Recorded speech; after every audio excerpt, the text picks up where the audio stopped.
¿Qué tal? Buenas tardes de nuevo. Comenzamos en Fuerteventura, donde dos menores de 5 y 8 años han sufrido quemaduras graves tras una explosión en su vivienda en Puerto del Rosario. María Asensio, cuéntanos qué ha ocurrido.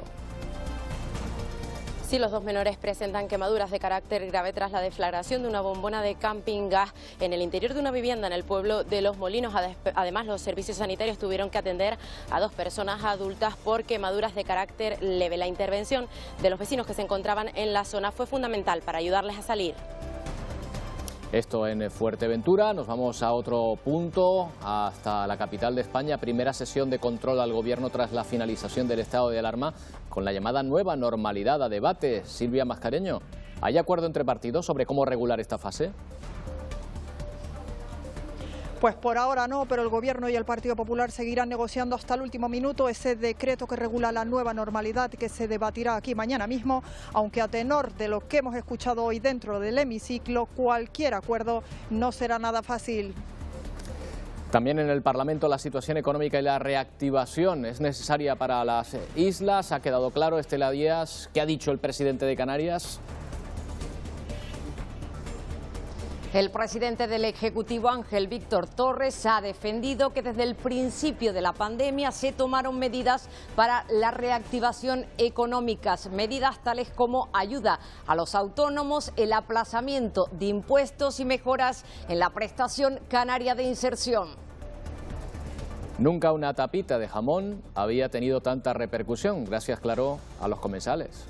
Un poquito de jamón, jamoncito ibérico, ¿no quieres? ¿No quiere? Una tapa que ofreció un bar de La Puntilla en Las Palmas de Gran Canaria y que ha sido una de las escenas más comentadas de las últimas horas, y los responsables del establecimiento, claro, encantados. Enseguida vemos cómo se lo han tomado. Lo pusimos a grabar y digo, Isaura, y entonces hice la gracia y digo, Isaura, parte un cachito de jamón, que se lo voy a invitar al rey. No me lo esperaba para nada, porque sí es verdad que ella estaba, lo voy a llamar, pero lo menos que piensa es que se vaya a acercar. Las medidas de prevención van a ser protagonistas en la EBAU, que en Canarias comienza el 1 de julio. Alrededor de 11.000 alumnos tendrán que llevar mascarilla incluso durante el examen y manteniendo la separación entre alumnos. Por primera vez, los que estén alejados de las universidades no tendrán que desplazarse hasta la isla o localidad donde se ubican los centros. Tenía a sus dos perros en unas pésimas condiciones higiénicas y en un grave estado de desnutrición. La Guardia Civil ha detenido en La Palma a su dueño, un hombre de 41 años acusado de maltrato de animales domésticos. Vamos a ver qué tiempo nos espera, ya típico del verano. Victoria Palma. Durante lo que resta de semana el tiempo en las islas casi no va a cambiar. Vamos a tener unas condiciones parecidas a las de hoy. Las nubes por el norte, también abundantes en Lanzarote, en Fuerteventura y en La Graciosa, sobre todo por la mañana, y temperaturas agradables. La máxima entre 28 y 30 grados. Y felicidades, por cierto, a todos los Juanes y Juanas por su día. También a muchos municipios de las islas donde hoy es festivo. Uno de ellos es Las Palmas de Gran Canaria, donde las fiestas fundacionales de la ciudad no se han celebrado como en otros años. En todas las islas que celebran habitualmente estas fechas, la celebración esta vez ha ido por dentro.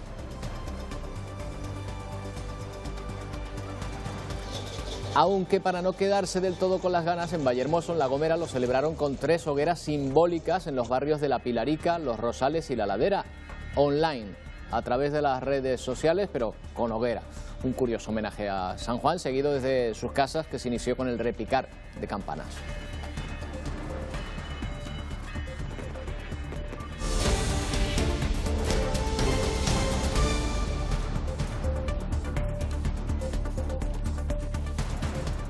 El sector turístico tiene la vista puesta en los próximos meses en la llegada de turistas y en la reapertura de hoteles. La consejera de Turismo, Yaisa Castilla, ha justificado por carta a 5 ministerios cuál es la situación en las islas por la que se necesita, Estela Díaz, la prórroga de los ERTE. Así es, 5 misivas dirigidas a 5 ministerios del Gobierno central en las que la consejera de Turismo, Yaisa Castilla, pone de manifiesto esa necesidad de la que hablas, la de ampliar los ERTEs en el sector turístico hasta el mes de diciembre y dice incluso hasta el próximo año, un balón de oxígeno para un sector que genera en las islas un 40% de nuestra economía. para adoptar medidas al respecto, donde les pido esa nueva flexibilización en las condiciones de los ERTE y la prolongación, como bien indica, de los ERTE más allá, especialmente para el sector turístico y Canarias, y también crear, si quieren, una comisión que entiendo que es positiva de valoración económica entre el Estado y la Comunidad Autónoma de Canarias para ver cómo va evolucionando y si se tienen que modificar las condiciones o no. Precisamente de economía se ha hablado hoy, sobre todo en el Parlamento, en las preguntas dirigidas por los grupos al presidente de Canarias, Estela, sobre la necesidad de una reactivación económica. Así es, una reactivación económica que el presidente del Ejecutivo ha manifestado que se ha puesto en marcha desde el principio de la pandemia. Como decíamos, mejoras y ayudas a los autónomos, también el aplazamiento de los impuestos y mejoras en la prestación canaria de inserción. El presidente del Ejecutivo ha pedido y ha tendido la mano al resto de formaciones para continuar con esta tarea. Además, también ha dicho que el Gobierno de Canarias seguirá peleando, batallando, ha utilizado este término, con Europa para que permita que los test en origen nos puedan dar calidad a nuestro turismo. El presidente ha respondido a varias cuestiones, entre ellas la necesidad de seguir trabajando para lograr que los turistas lleguen con el test realizado desde sus países de origen. Porque creemos y estamos convencidos de que es la medida más eficaz para seguir contribuyendo después de este esfuerzo extraordinario que se ha hecho, paralizando la economía mundial en su conjunto. Que dependen de otros, no del Gobierno de Canarias. Lo que sí va a depender del Gobierno de Canarias es el esfuerzo hasta el último momento para pelearlo. En los test en origen, y hemos puesto también alternativas. Los planes para reactivar la economía han centrado otras intervenciones. Yo creo que hay que felicitarnos todos porque hayamos llegado a ese acuerdo. Tendrá que haber un plan. Pero yo le recuerdo tanto al presidente como al vicepresidente que lo que tiene que haber ahora es una captación de fondos, ¿no? Nada de nada, señor Torres. Y al colmo es que a día de hoy, a 5 días de que venzan, seguimos planteándonos, sigue el Gobierno planteándose la oportunidad o no de prolongar los ERTE. ¿Cuál es el grado de coordinación? En qué contenido se está trabajando, qué posibilidades de viabilidad y de medios económicos van a haber para este Plan Nacional de Reactivación. Creo que es importante que tengamos y tenemos presencia canaria en esa comisión. Hay distintos diputados de fuerzas políticas canarias que han sido elegidas por sus fuerzas políticas para estar haciendo propuestas y además se les ha trasladado cuál es nuestro pacto de reactivación.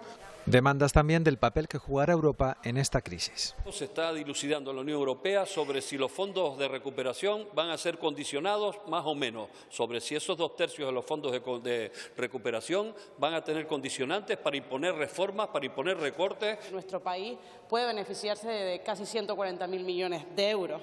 Permítanme decir que nos identificamos mucho más con esta Europa que con la de hace unos años, una Europa de soluciones y de esfuerzos compartidos. En estos momentos lo que se está jugando con los 750.000 millones de euros es que 500.000 millones de euros vengan a través de subvención o no. Que sean transferencias que no lleven cargas a quienes se tengan que servir de esos fondos. Y en sanidad, sobre el cese del responsable de urgencias del Hospital Universitario de Canarias. Debería preocuparle que en su administración se tomen decisiones arbitrarias que nada tienen que ver con el interés de los ciudadanos. Pero es que además este cese ha originado dimisiones de hasta 6 responsables de urgencias, que en los turnos ahora tengan menos médicos. Usted lo que me pregunta es por el cese de un representante público. Y creo sinceramente que en la fiscalización, por supuesto usted puede preguntar lo que quiera, como yo responder también lo que considere, ha perdido Ciudadanos un mes, porque me ha preguntado en 2 plenos por responsables que han sido o cesados o han dimitido.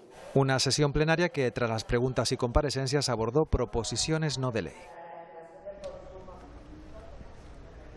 Una sesión de control en la que el Ejecutivo también ha reclamado un trato diferenciado para las islas por ser, dicen, una región ultraperiférica. El consejero de Hacienda ha reconocido que el Ejecutivo no se conformará con los 398 millones de superávit y peleará por los 500 millones del convenio de carreteras que Canarias obtuvo en los tribunales en el año 2018. El superávit del año 18 y 19. Eso de entrada son 389 millones que iban a amortizar deuda y ahora podrán permitirnos aminorar en 389 la previsible pérdida de ingresos, que en nuestros cálculos es de 970 millones. Bueno, y en otro Parlamento, esta vez en el Congreso de los Diputados, primera sesión de control al Gobierno tras la finalización del estado de alarma. Gobierno y oposición vuelven a escenificar sus diferencias sobre la gestión de la pandemia y la defensa de los intereses de España en Europa. Y eso a pesar de que en las últimas horas Ejecutivo y Partido Popular se han vuelto a sentar a negociar, Silvia Mascareño, al menos el contenido del decreto de la llamada nueva normalidad.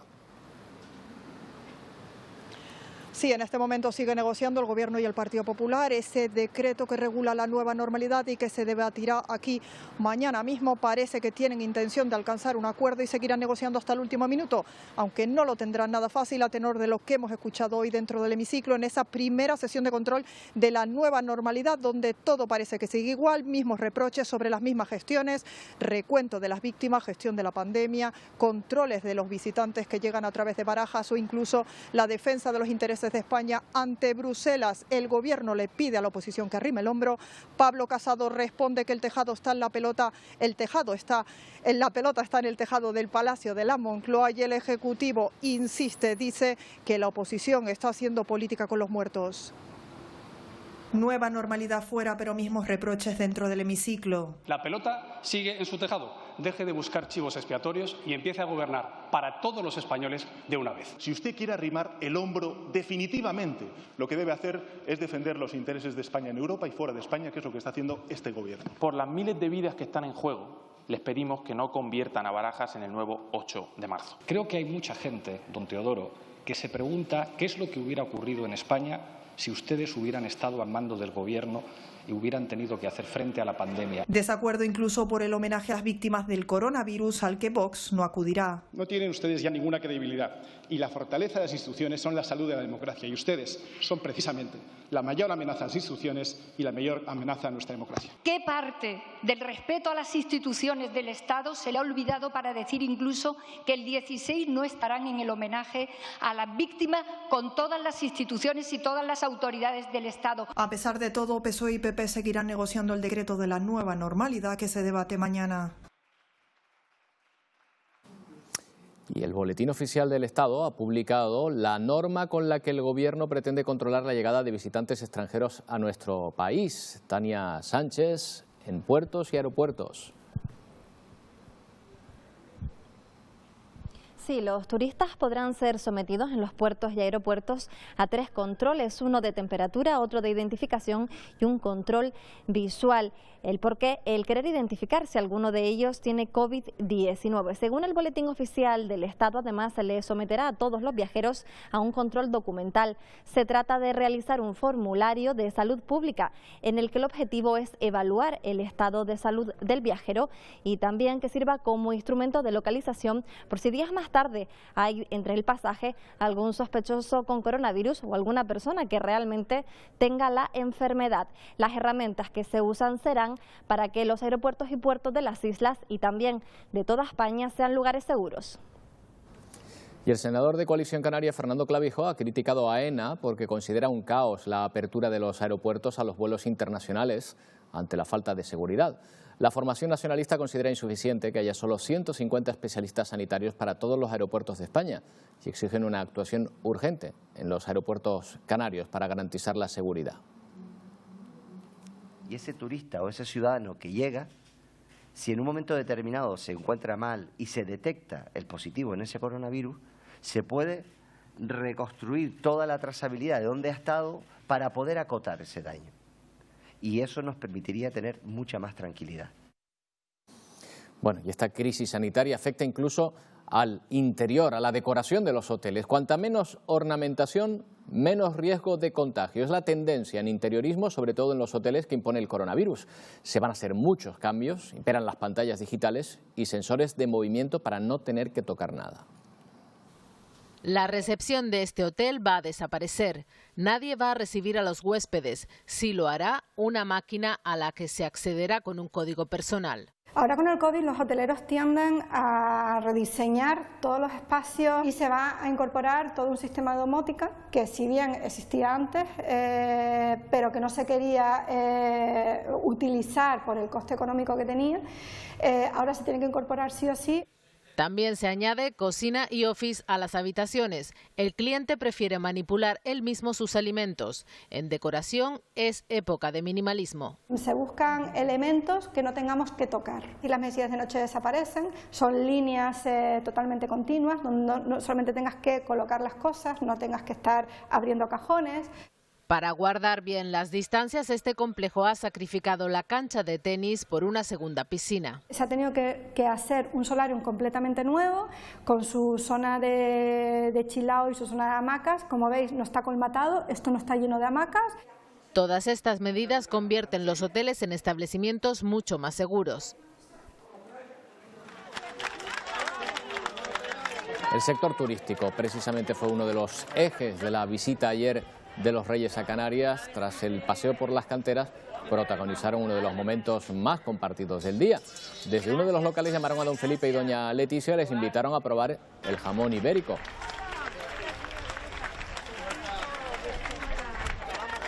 Y allí que fueron y lo probaron. Canarias fue la primera parada de la gira que llevará a los Reyes por todo el país. La Casa Real confía en que la imagen de los monarcas lance un mensaje de normalidad de cara al exterior. Hoy hemos hablado con las protagonistas de ese vídeo del jamón. Creen que es un gesto que puede beneficiar la llegada de turistas a las islas. Este pequeño local es desde este martes más conocido entre los vecinos de La Puntilla. Esther grabó el vídeo y aún se sorprende de su repercusión. Yo no trabajo en este local. La casualidad que ayer estaba yo aquí desayunando. Entonces en ese justo momento vi que se acercaba por esta calle y entonces hice la gracia y digo, Isaura, parte un cachito de jamón. Chacha, dame un trozo de jamón que se le da al rey. Me salió un poco mi jerga canaria. Alteza. ¡Alteza! ¿Un poquito de jamón? Yo no sé si es Alteza, Majestad. Bueno, no le dije mi niño de milagro. Decidió acercarse y preguntarnos, bueno, ¿y qué tal? ¿Cómo lo llevan? ¿Se anima un poquito la cosa o no? Poquito a poco, ya hemos abierto hoy. Isaura es la trabajadora de este local. El martes era su primer día tras más de 3 meses de ERTE. Nos cuenta cómo vivió el momento. Así. Súper nerviosa. No te vayas a cortar, Isaura, tranquila. Entre los nervios la mira a ella, por supuesto, tenía que verla cara a cara, súper campellano. Ella también, mira, relájate, apóyate. Se le veía cómodo, yo lo veo desde ese punto de vista. El viaje era para eso, pues para un poco para animar a la gente de afuera a que visite las islas, demostrarte que estamos ahora mismo seguros, entre comillas. Por eso confían en que cada vez más personas repitan este gesto. Gracias, Su Majestad, gracias. Y esta visita también nos deja un hecho inédito. Es la primera vez que los Reyes entran en la Casa Museo Pérez Galdós, la residencia natal del autor en Las Palmas de Gran Canaria. Y además lo hacen en un momento relevante, como es precisamente el año galdosiano, que conmemora el centenario de la muerte del novelista. Los Reyes se interesaron por el retrato de Galdós, pintado por Sorolla, y por varios objetos personales del escritor. Fue uno de los momentos más importantes de la visita de los Reyes a la Casa Museo Pérez Galdós. El rey Felipe VI se tomó su tiempo para escribir en el libro de firmas de la casa, un recordatorio que reivindica el centenario de la muerte del autor gran canario.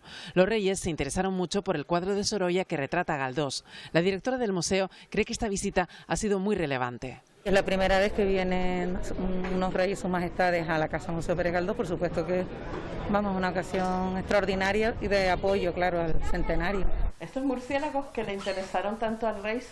Los murciélagos que decoran esta librería del escritor fueron otro de los elementos que sorprendieron a los Reyes. Este mueble se encontraba en el despacho de San Quintín, la residencia que tenía el autor en Santander. Los murciélagos fueron diseñados por el propio Galdós.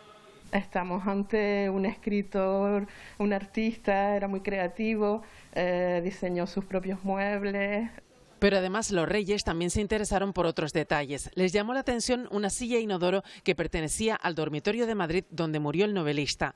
También preguntaron por esta cuna de la familia. Una visita que deja muchas imágenes para la posteridad, como el posado oficial frente a la escultura que Victorio Macho hizo de Galdós. Bueno, este verano no va a haber fiestas de verano, quizá alguna excepción, pero los feriantes y los músicos de las orquestas de las islas creen que sus pérdidas van a ser incalculables. Pero hablaremos antes de los pescadores, que no han dejado de trabajar durante la crisis sanitaria para abastecer los mercados de pescado fresco. Estos profesionales siguen saliendo a pescar cada madrugada, Gilberto Isande, para que no falte este producto en nuestra despensa. Una lonja en la que mantienen la venta en primera línea, donde además controlan que la calidad del género llega hasta el mercado en las condiciones sanitarias exigidas. Son muchos los profesionales del sector pesquero que tienen aquí en los abrigos Granadilla de Abona su base de operaciones y que, a pesar de la crisis del coronavirus, el confinamiento, no han dejado de trabajar. Han visto mermadas las ventas, pero miran al futuro con cierto optimismo porque el público canario sigue demandando el producto artesanal. Las ventas han bajado bastante considerable, pero no, hemos seguido trabajando y sinceramente nos estamos manteniendo, evidentemente, con el riesgo que conlleva lo que ha pasado, evidentemente, el riesgo que conlleva trabajando en el barco, porque claro, los barcos no tienen espacio suficientemente para tener un margen de seguridad. Pero ahí trabajamos todos a 30 o 40 centímetros unos de otros. Y evidentemente Estados Unidos se prepara para una segunda oleada de coronavirus en el otoño, según ha confirmado uno de los asesores de la Casa Blanca. Mientras, Sofía Pisani, las protestas en Washington continúan.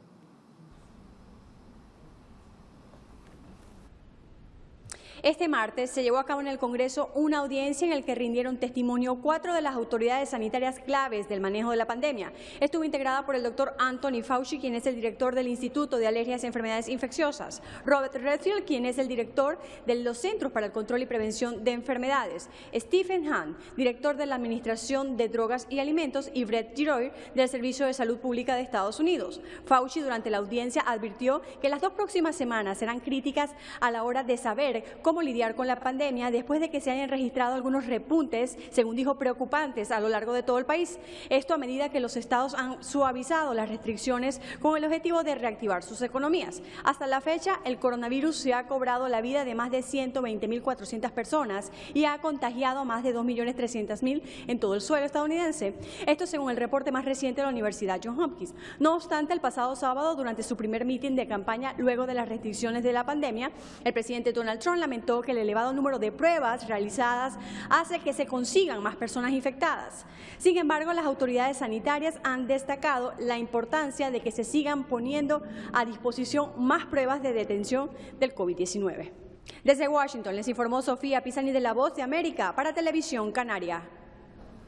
También los nuevos repuntes aquí en la Unión Europea han obligado a algunas localidades a restringir la actividad económica y la movilidad. Ha ocurrido en Alemania o en Portugal.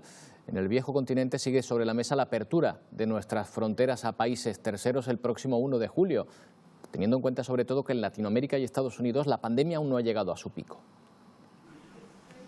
El coronavirus continúa abriéndose paso por el mundo y la cifra de contagiados se acerca a los 9 millones. El continente americano es donde está ahora mismo más activo el virus. En América Latina la pandemia se acelera y se suman ya 2,1 millones de casos, con Brasil, México, Perú y Chile como los países más afectados. En Buenos Aires, la capital argentina, se pondrá en marcha una nueva cuarentena la próxima semana. En Estados Unidos, California se ha convertido ya en el segundo estado con mayor incidencia de la pandemia y en Texas, uno de los primeros en reabrir la economía, se ha hecho un llamamiento a sus ciudadanos para que se queden en casa. En el continente africano, Sudáfrica está a la cabeza en número de contagios, cuenta con 1/3 de los infectados, mientras que Egipto se posiciona como el primero en número de muertos. En Europa, Alemania ha impuesto restricciones a 640.000 personas. Cerca de la mitad de ellas ha sido reconfinada otra vez tras el rebrote de COVID-19 detectado en un matadero, y desde ayer Portugal ha puesto en marcha nuevamente medidas restrictivas. Todos los comercios cierran a las 8, salvo los restaurantes, y están prohibidas las reuniones de más de 10 personas. En Gran Bretaña, bares y restaurantes volverán a recibir clientes el 4 de julio. Posteriormente se reabrirán piscinas y gimnasios. Mientras surgen otros problemas, igual de graves o peores, en otros lugares del mundo. Al menos 6 muertos y varios heridos en Oaxaca, al sur de México, por el terremoto que se produjo ayer, con una magnitud de 7,5 a la escala Richter y más de 600 réplicas. El movimiento de tierra ocasionó además daños en medio millar de viviendas y 55 monumentos históricos, además de una alerta por tsunami. por la variación en el nivel del mar. El terremoto fue advertido por 22 millones de personas. México se encuentra en una zona de alta sismicidad por la interacción de hasta 5 placas tectónicas.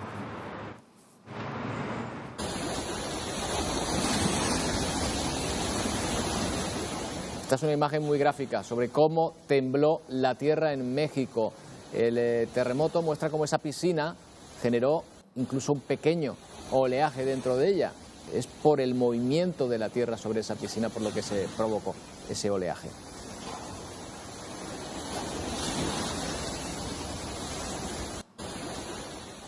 El terremoto de México fue detectado por todas las estaciones sísmicas de Canarias, terremotos que nos permiten estudiar el subsuelo también de las islas y adelantarnos en lo posible a futuros movimientos.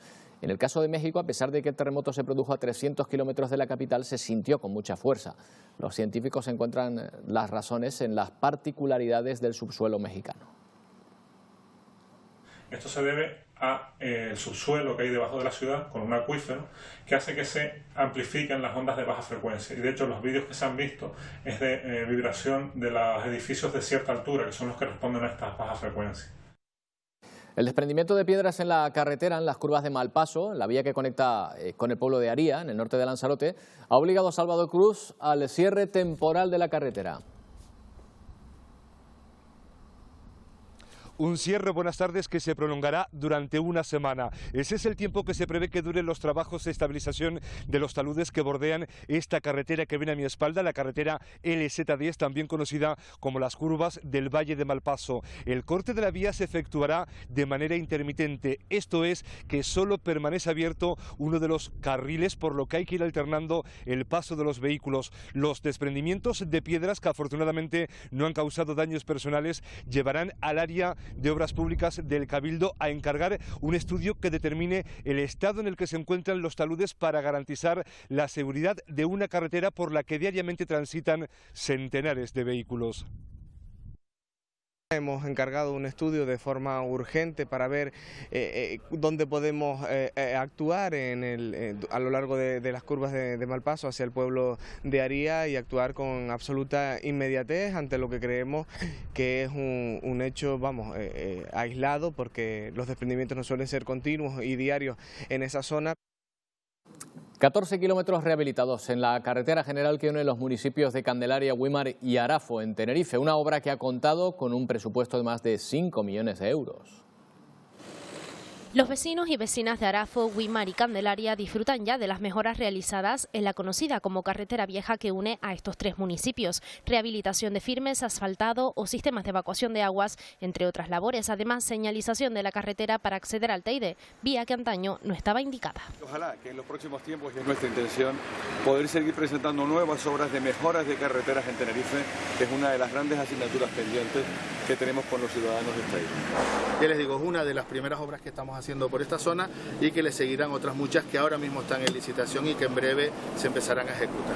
El alcalde de Güímar espera trazar una senda peatonal en la zona de Agache, mientras que la alcaldesa de Candelaria desea que continúen las mejoras. Para que los vecinos por garantía pudieran utilizar la vía principal que comunica todos estos lugares. Porque influye el que hay unas buenas condiciones en nuestras vías para precisamente el avance y el desarrollo económico de cada uno de los municipios. Una obra de mejora cuya inversión asciende a los 5,6 millones de euros. Y desde el grupo de apoyo a los activistas encaramados en las grúas de la obra del hotel en La Tejita denuncian que a pesar de la resolución ministerial que ordenaba la paralización cautelar de las obras, los trabajos no solo han continuado, sino que además la excavación en el perímetro de las grúas con maquinaria pesada para levantar unos muros también ha continuado. Ese trabajo, aseguran, pone en peligro la vida de los activistas y ha dificultado el acceso a los bomberos la pasada tarde para la provisión y atención médica de estas personas. No sabemos cuál es la intención de esa valla, pero entendemos que es una acción contra las compañeras que están en las grúas. De hecho, ayer pudimos conseguir que de nuevo se acercara a los bomberos a llevarles agua, alimentos, y también vinieron los médicos a ver cómo estaban. Y la grúa de los bomberos tuvo muchos problemas para acercarse a la grúa roja, tuvo que salir de la obra. Bañarse con bandera roja le va a salir caro a un vecino de Puerto del Rosario. La Policía Nacional lo detuvo, Edurne Rodríguez, por un delito de desobediencia grave a la autoridad.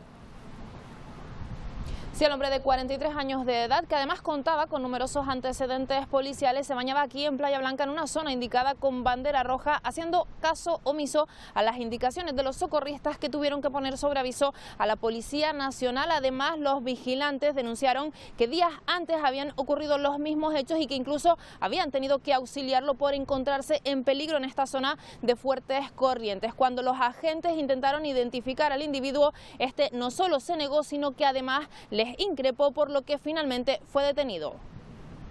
El grupo de Unidas Podemos en el Ayuntamiento de Santa Cruz de Tenerife ha requerido a la Fiscalía Anticorrupción para que investigue las contrataciones de los conciertos del Carnaval del día de 2018, el día del Carnaval de Día. Según su portavoz, podría haberse cometido un presunto delito de prevaricación. Entendemos que eso puede constituir un presunto delito de prevaricación por el hecho de que se escoge a un grupo de más de 10 artistas que debiera haber salido a licitación pública. Y con carácter general, lo que estamos detectando en este caso, igual que en el de Juan Luis Guerra, es un descontrol absoluto del uso de los fondos públicos. Y prisión para el hombre acusado de agredir con un arma blanca a su pareja en Lanzarote. El detenido deberá responder ante la justicia como el presunto autor de 2 delitos, uno de homicidio imprudente y otro de violencia de género. La víctima ingresó en estado grave debido a las heridas que presentaba. Los hechos ocurrieron en el barrio de Argana Alta, en Arrecife.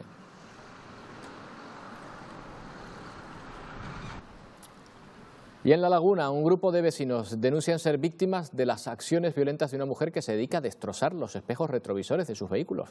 La situación se repite desde hace más de un año, por lo que los afectados exigen protección y soluciones. Los vecinos del barrio de Las Gavias piden soluciones frente a las acciones violentas de una mujer que desde hace algo más de un año se dedica a romper los espejos retrovisores de los vehículos que se encuentran aparcados en la calle.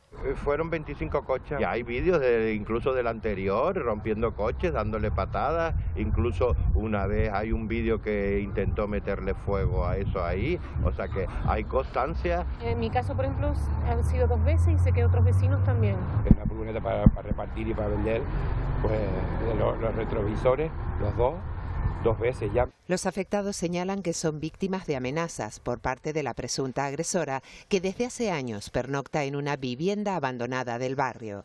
Insisten en que las actuaciones llevadas a cabo por la policía no han sido suficientes para resolver el problema. Amenaza a la gente, a los comerciantes. Me dijo, no, pues a ver si voy a venir otro día y te rompo las cristaleras o te quemo esto. El área de bienestar social tiene expedientes con esta mujer desde el 2007. Se trata de una situación donde hay una realidad de problemática vinculada con la salud mental, también con el consumo de sustancias, que hace que sea muy complicado porque falta algo que es fundamental, que es la voluntariedad a la hora de la intervención. Ante la demanda vecinal y el carácter reincidente de los hechos, el Ayuntamiento de La Laguna ha puesto el caso en manos de la Fiscalía.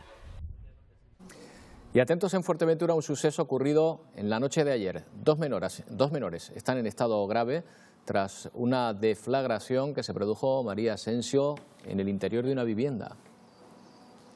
Así es, los 2 adultos y los 2 menores se encontraban en una vivienda en el pueblo de Los Molinos cuando estalló una bombona de camping gas, dejándolos atrapados en el interior. Varias personas que se encontraban junto a la casa consiguieron desbloquear la puerta y ayudarles a salir. Una niña de 5 años tuvo que ser evacuada hasta el Hospital Universitario Materno Infantil con el 28% de su cuerpo quemado, y el otro menor de 8 años fue trasladado hasta este Hospital General de Fuerteventura, aunque nos han confirmado que hoy también ha tenido que ser trasladado hasta Gran Canaria. Las otras 2 personas fueron atendidas por los servicios sanitarios con quemaduras de carácter leve. La Policía Nacional mantiene abierta la investigación para intentar esclarecer lo ocurrido, aunque todo apunta a que fue un accidente. Precisamente esas personas que los ayudaban en un primer momento a salir y atenderlos nos comentaban esta mañana que la bombona podría estar mal conectada y eso habría provocado la deflagración.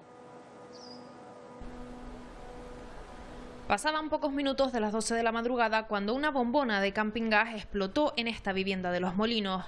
En su interior, un matrimonio y 2 menores que tuvieron que ser auxiliados por los vecinos.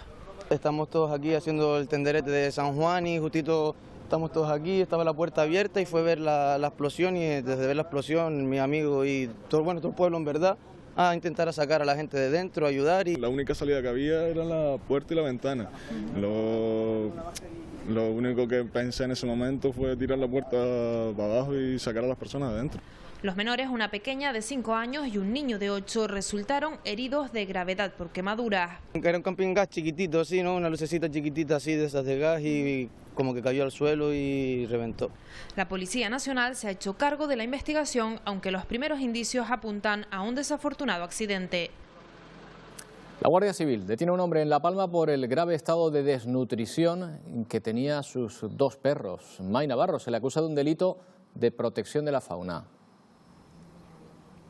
Los hechos ocurrieron el pasado 16 de junio aquí en el municipio del Paso, cuando unos vecinos llamaron a la Guardia Civil alertando de la situación en la que un vecino de este lugar tenía a sus animales. Hasta la vivienda de este varón de 41 años se trasladaron agentes de la Guardia Civil del municipio y pudieron constatar el lamentable estado en el que tenía varios perros. Uno de ellos, un perro de raza mestizo, lo tenía viviendo en su azotea, sin agua, sin comida y sin sombra. La sorpresa fue mayor cuando al llegar a la vivienda pudieron comprobar que en la parte trasera tenía otros animales. Allí pudieron comprobar cómo un perro de raza podenco canario se encontraba en lamentable estado. A pesar de los esfuerzos, nada se pudo hacer por este animal. Este vecino del municipio del Paso fue detenido y se espera ya el juicio. En las perreras de atrás, en el tejado de las perreras, sin agua, sin comida, sin techo y ni se movía. Estaba muriendo vivo. Al señor se detuvo, se le pone en libertad a la espera de juicio. Tercera sesión del juicio por el triple asesinato de Guasa. En esta jornada se han presentado los informes periciales que revelan que las víctimas tenían pequeños cortes en los dedos, pero no había ADN de otra persona en las uñas, por lo que apenas pudieron defenderse. El recorrido de las manchas de sangre en las habitaciones en donde fueron encontrados los cadáveres confirma que apenas pudieron levantarse de la cama cuando fueron sorprendidos de madrugada por el sospechoso. La habitación se ve que ha habido un episodio violento, una pelea, porque está todo desordenado, aparte se ven muchísimas pisadas en el suelo, las paredes presentaban proyecciones.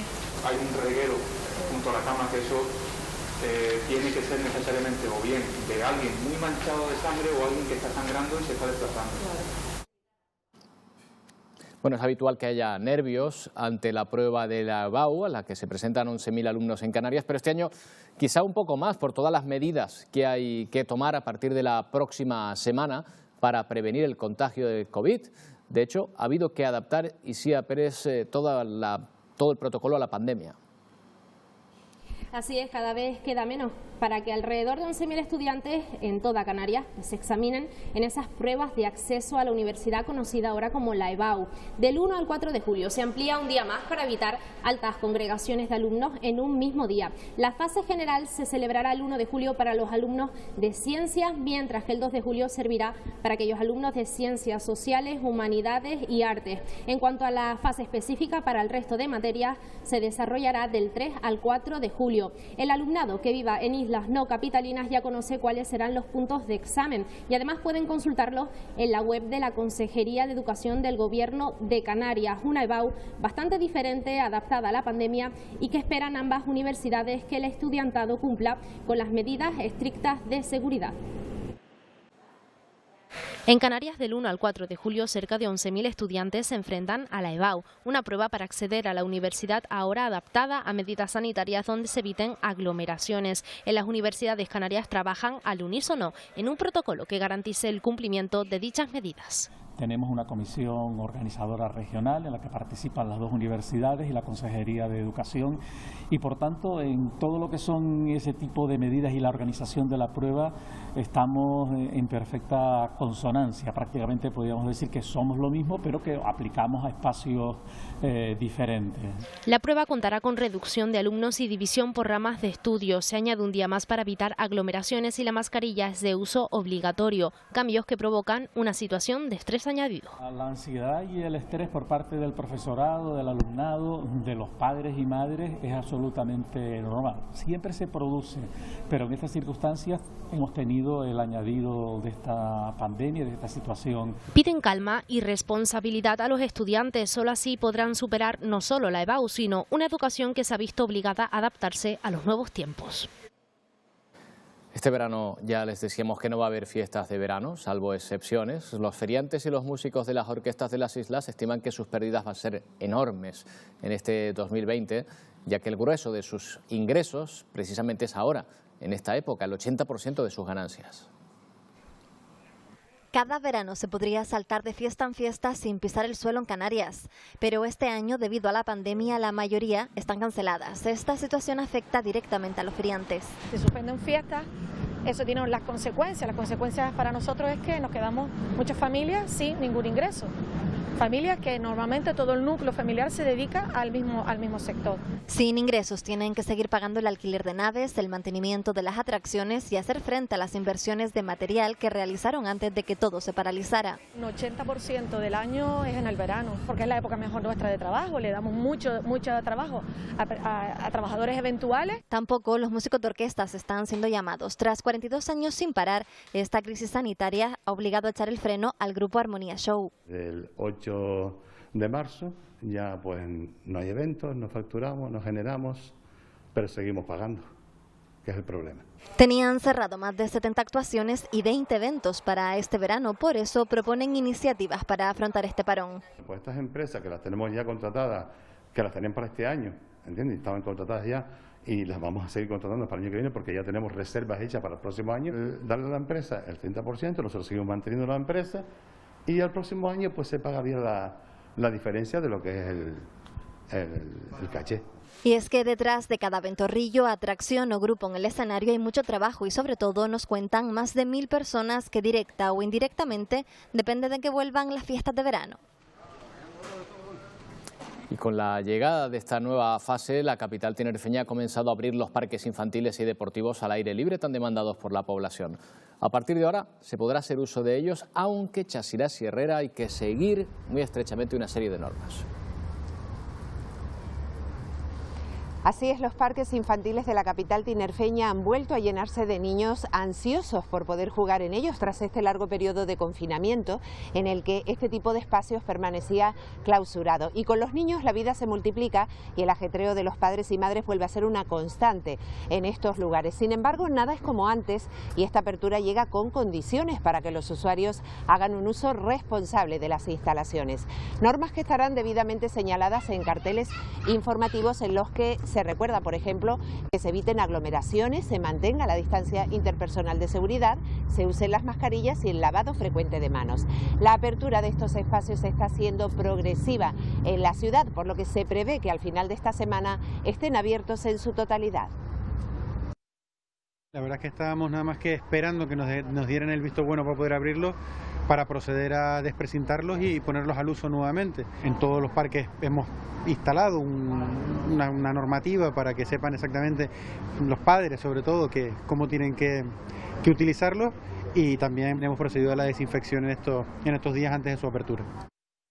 El Cabildo de La Palma sigue su recorrido por los ayuntamientos de la isla buscando la coordinación de las administraciones. El presidente Mariano Zapata visitó esta mañana el ayuntamiento de Santa Cruz de La Palma, en reunión con Juan José Cabrera, el alcalde del consistorio local. Trabajan ya en dar proyección a la idea de ciudad del alcalde, además de poner en común el trabajo conjunto o realizar desde ambas administraciones para conseguir los mayores beneficios para los ciudadanos. Absoluta colaboración para participar del desarrollo de Santa Cruz de La Palma, para participar del desarrollo conjunto de la isla de La Palma y para ponernos al día mutuamente de las diferentes obras, ya sea de fondos FEDECAN, ya sea de fondos propios del Cabildo Insular de La Palma, ya sean las ideas de desarrollo de futuro. El Cabildo del Hierro persigue mejorar la atención ciudadana en su sede central, en la Villa de Valverde. Para eso será fundamental retomar las obras del edificio anexo, donde las obras quedaron paralizadas hace tiempo. Ahora se saca a licitación los servicios Harina Marichal que van a permitir retomar esos trabajos. Sí, la idea es darle salida a un expediente que se encontraba parado y poder retomar el proyecto y las obras de este edificio, un edificio anexo a la sede principal de la máxima institución insular.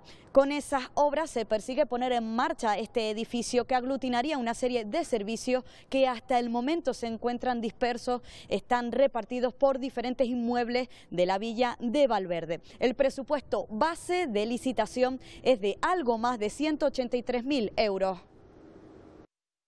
Desatascar un expediente que llevaba años sin moverse para la terminación del edificio central del Cabildo, y la licitación consiste principalmente en la redacción del proyecto de ampliación y integración de los dos edificios, y junto también con la dirección de obra para su terminación desde que podamos inyectarle también nuevo presupuesto, para garantizar pues una mejor calidad en los servicios para en definitiva los habitantes de esta isla. Siendo la familia el principal punto de apoyo para cualquier persona, el colectivo LGTBI recuerda que su objetivo prioritario es velar por el bienestar de los hijos y también el reconocimiento de todos los tipos de familia. Canarias Orgullosa da visibilidad a todas ellas. La maternidad y la paternidad es una opción personal que se elige libremente. Sin embargo, para el colectivo LGTBI no ha sido siempre así. Muchas han tenido que pasar por el escrutinio de la sociedad para ser aceptadas, como así nos lo cuenta Carmen, madre de 2 niñas. Los niños no se podían registrar si no había el matrimonio previo. De no ser así, de haberme casado posteriormente, haber dado a luz, yo tenía que haber dado en adopción a la otra madre de mis hijas, a la niña. Ahora la facilidad es plena, ¿no? Como cualquier pareja, no solamente de hecho, sino también incluso con casadas, ¿no? Que puedan tener todas las mismas garantías y los mismos derechos que cualquier otro tipo de modelo familiar. Y en esa diversidad encontramos a Olga. Ella y su marido vivieron el tránsito de sus 2 hijos. Lo primero que yo creo que tienen que hacer es intentar entenderlo. Es complicado, es mucho más fácil que entenderlo, es aceptar, es escuchar lo que te está diciendo, ir al paso, acompañar. Acompañar, comprender, amar son los verbos que Olga y Carmen han conjugado para lograr una maternidad plena y diversa. Bueno, ha sido hoy un festivo algo descafeinado en Telde y Arucas, municipios en los que hoy habría salido en procesión la imagen de San Juan. Sus vecinos pasan este día de fiesta anhelando los actos de otros años. También es festivo hoy en Las Palmas de Gran Canaria. 24 de junio, un festivo extraño. En Telde habría salido en procesión la imagen de San Juan. Es la única vez en mi vida que yo he visto a San Juan sin procesión. Un día gris, como arropándonos en la tristeza que tenemos. Y sin embargo, al mal tiempo... Si tenía al mono esperando para jugar a la lotería. La Cuesnuda, 7-1. En Melenara, los locales se preparan para atender las reservas. Nosotros tenemos el restaurante lleno todo para hoy, tanto como por la mañana como por la tarde. Quieras que no, la cosa está peliaguda y si no trabajas un poquito como que no llegas a final de mes, ¿no? Y los pagos están ahí y no perdonan. Arucas, engalanada para sus fiestas patronales, se queda también sin procesión. Bueno, es festivo pero no hay nada, nada más que la misa nada más. A ver si hacemos algo. Aforo limitado en la homilía, a la que no falta ni el perro. Dice, un perro en la iglesia, digo, que tiene que ver, no dice, no molesta a nadie. Dar un mensaje de anhelo, de esperanza y que el próximo 2021 seguro que vamos a venir con más fuerza y con más ganas, ¿no? Y en Las Palmas de Gran Canaria, la playa de las Canteras es sin duda una de las mejores opciones para disfrutar de esta jornada festiva, aunque el sol no haya querido salir. Una jornada que transcurre al vaivén de las olas y amenizada por el arrullo del Arrorró.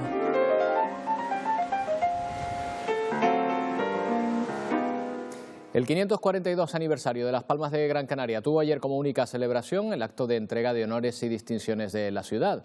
El ayuntamiento reconoció con la medalla de oro la actitud de la población frente a la pandemia. El silencio se adueña del auditorio Alfredo Kraus durante un minuto.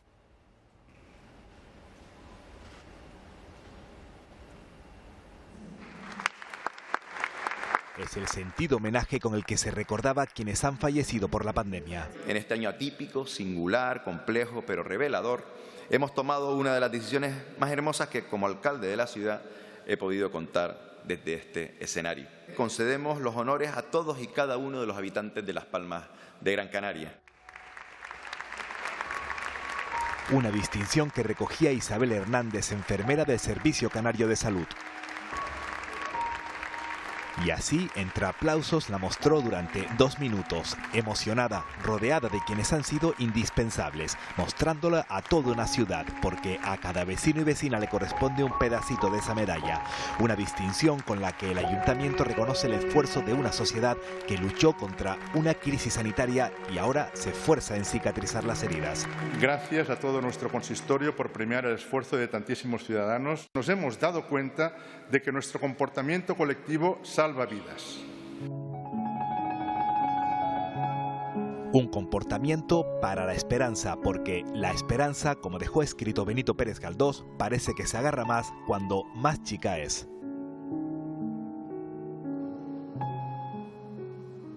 También la celebración de la noche de San Juan nos ha dejado imágenes atípicas, hogueras en casa, eso sí, para tratar de atraer una suerte que podemos decir que este año 2020 nos está siendo esquiva, pero las playas vacías, como la de las Canteras. No se perdieron ustedes anoche los fuegos de San Juan en Las Palmas de Gran Canaria. Estos son del año pasado, pero hemos querido recordarlos, porque así lucía la playa de las Canteras durante la noche más corta del año, el 23 de junio de 2019, con más de 100.000 personas, y así en este 2020. La única forma de acceder a ella era a través de la mirada, desde el paseo. La arena vacía. En ella solo las barcas de la Puntilla y los agentes de seguridad. La actividad se concentraba en la avenida. Allí las terrazas llenas de los restaurantes mostraban esta otra imagen totalmente diferente. Comparada con las otras noches normales, la verdad que hubo bastante gente, tuvimos bastante trabajo y lo notamos bastante. En la avenida bastante, en la playa no se podía estar. Estaba prohibido como medida de seguridad para evitar aglomeraciones y garantizar la salud pública. Un dispositivo especial de policía se encargaba de controlar el acceso a la zona. Con esta imagen de una playa de las Canteras en calma, comenzábamos a medianoche el día de San Juan.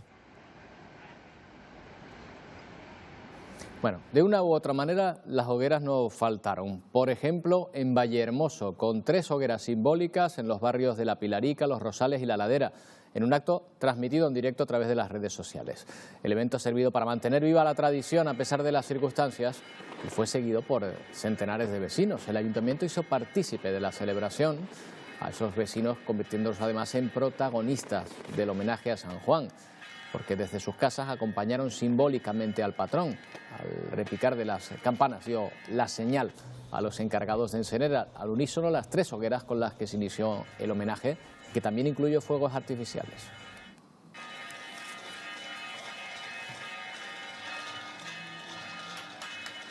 Enseguida llega todo el tiempo con detalle, nos lo adelanta Victoria Palma. Vicky. El tiempo en las islas se mantiene soleado en buena parte del archipiélago. Si queremos algo más de nubes, las encontramos en el norte, sobre todo de las de mayor relieve y especialmente en el norte y oeste de Lanzarote y de Fuerteventura. Hay viento fuerte en los municipios del sureste y noroeste de las islas y esas van a ser las condiciones no solo de la tarde, sino también de los próximos días. Probablemente hasta los primeros días del mes de julio no habrá cambios en el tiempo en las islas. El Parque Nacional de Garajonay, en La Gomera, cuenta con un nuevo habitante. Un grupo de investigadores de la Universidad de La Laguna han descubierto un gorgojo único en el mundo, Ana Ramos, y que habita en el suelo de laurisilva de ese parque. Es el primer gorgojo ciego y subterráneo descubierto en el Garajonay. Se le ha bautizado como Oromia orahan. Oromia pues es el género al que pertenecen todos estos gorgojos que viven bajo tierra o en cuevas y está dedicado al catedrático Pedro Oromi, que también ha participado en esta investigación. Y orahan era una divinidad a la que adoraban los antiguos habitantes de la isla, una divinidad buena.